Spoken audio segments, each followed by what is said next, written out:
और उसको अपना ऋण चुकाना होता है। कर्मानुबंध ये बहुत सूक्ष्म विषय है। जैसे आप जिस परिवार में जन्म लिए हैं तो उस परिवार के लोगों से आपका ऋण है, इसलिए उसी परिवार में आप आए हैं। और ऋणानुबंध उसको बिना चुकाए या बिना वसूल किए आप वहां से जाएंगे नहीं। आपको लेना है तो वसूल करना है और देना है तो चुकाना है। ये पूर्व के जन्मों से निश्चित किया गया है। जैसे किसी के यहां पुत्र हुआ, जन्म से ही पैसा खर्चा शुरू हुआ, बड़ा हुआ तो उद्दंडता के द्वारा मार पूरे परिवार को क्लेश पर क्लेश देता चला जा रहा है। ये तुम्हारे कर्म का फल है। या ऐसे शक्तिहीन बुद्धिहीन ऐसे पागल, तुझे जीवन सेवा करो, तुमसे अपना हिसाब चुकाने के लिए वो आया है। अब परिवार के जो सदस्य जुड़े आके, मतलब पत्नी आते ही पूरी हृदय में आनंद, परिवार में आनंद, और जीवन भर वो आनंद ही सुख देने के लिए उसका जन्म हुआ। वो अपना ऋणानुबंध मुक्त, और आते ही भयंकर क्लेश खड़ा कर दिया, बीच में दीवाल और झगड़ा वैसा, फिर अतरे दिन मारपीट शुरू, कलह अशांति, पूरा जीवन नर्क हिसाब करने आए। यहां ऋण चुकाए बिना कोई जा नहीं सकता, ऋण चुकाना पड़ेगा।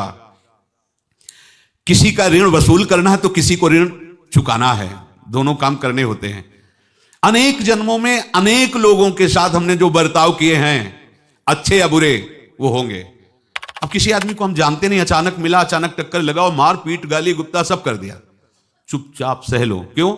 ये आपका हिसाब है, पूर्व का हिसाब। हमारा उससे कोई द्वेष नहीं, कोई संकल्प नहीं। अचानक घटना घटी और हमसे द्वेष करने लगा, हमें पीटने लगा, हमें गालियां दे, ये हिसाब है, चुपचाप सह जाओ। अपने घर का भाई ही भारी दुश्मन बन गया और क्लेश देने, हिसाब है। एक प्रभुदत्त ब्रह्मचारी जी की वाणी में पढ़ा था, एक महात्मा जी भ्रमण करते थे तो उस समय असरफियां चलती थी, मोहरे असरफियां, तो उनको भेंट में देते लोग। तो या तो ठाकुर सेवा में लगे तत्काल, या संत सेवा में तत्काल लगे, उसका संग्रह करके डोलना ये ठीक नहीं है बैरागी के लिए, सिद्धांत में ये ठीक नहीं है।